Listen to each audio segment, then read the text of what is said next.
Hello and welcome everyone. In this session, let's explore different ways to create arrays in NumPy. These methods are incredibly useful when initializing arrays for computation in engineering, data analysis or simulation. There are different functions are available to create array in NumPy, and the first one is zeros, within which we need to pass two arguments, shape, comma, data type required for the zeros. And again, the data type provided, that may be the optional. So if you need it, you may provide the data type. Here shape defines that we will provide the tuple defining the dimensions of the array. And d type will be the data type and the default value for that will be the float. Second is the arange function, and it generates a 1D array of evenly spaced values within a specified range, and it's similar to Python's range function, but it returns a numpy array. So the syntax for the same is also provided here. As an argument, we will provide the starting value. If we have not provided, then the default value will be 0.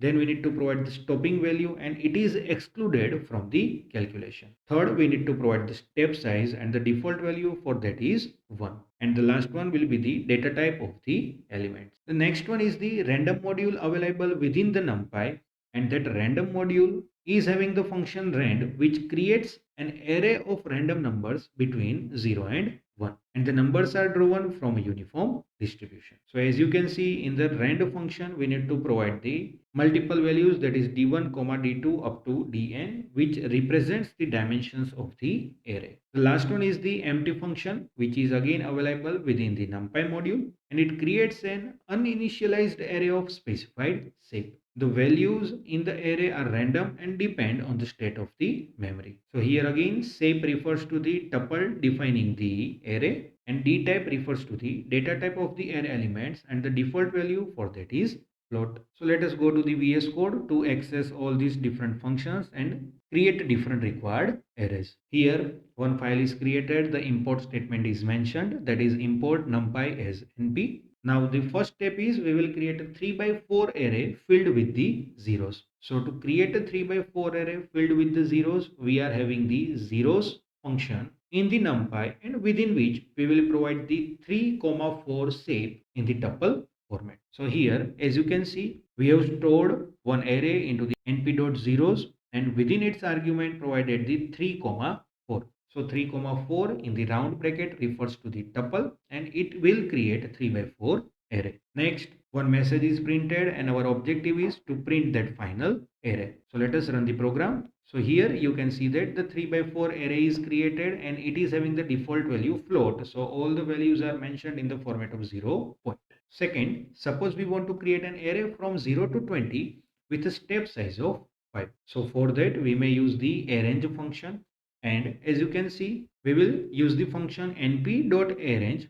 We will start from 0, ending point or the stopping point will be 20, comma, step size will be 5, and d type, if we want to assign, we can assign d type equal to any relatable data type from the starting and stopping value. So here it is mentioned d type equal to float. Next, again, whatever the array may be created, that will be printed using the print function. Let us again run the program. So here you can see that the array with np.arange created, and it is having the step of 5. So the value is 0 0.5 point, 10 point and 15 point. One point you can keep in mind is the ending value, that is 20, is excluded from the given range. Third, suppose we want to create a 2 by 3 array with random values. So for that you need to use the random module available within the NumPy library. So again we are storing the answer into the array underscore random equal to np dot random. Within random module, rand function is available. So rand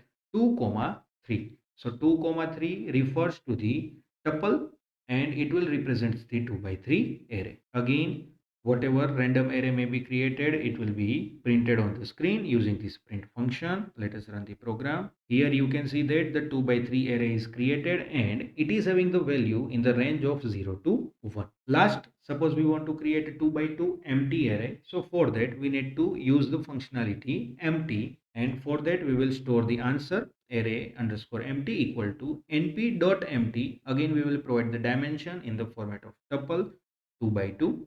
Then whatever empty array may be created, that will be printed on the screen. But here keep in mind that This function creates an uninitialized array of the specified steps of the specified shape. And to represent that shape, we may use the reshape functionality also, that we will understand in our further session. The values in this array are random and that depends on the state of the memory. So let us run the program and check it. So here you can see that one empty array is created with the value 0, 5, 10 and 15.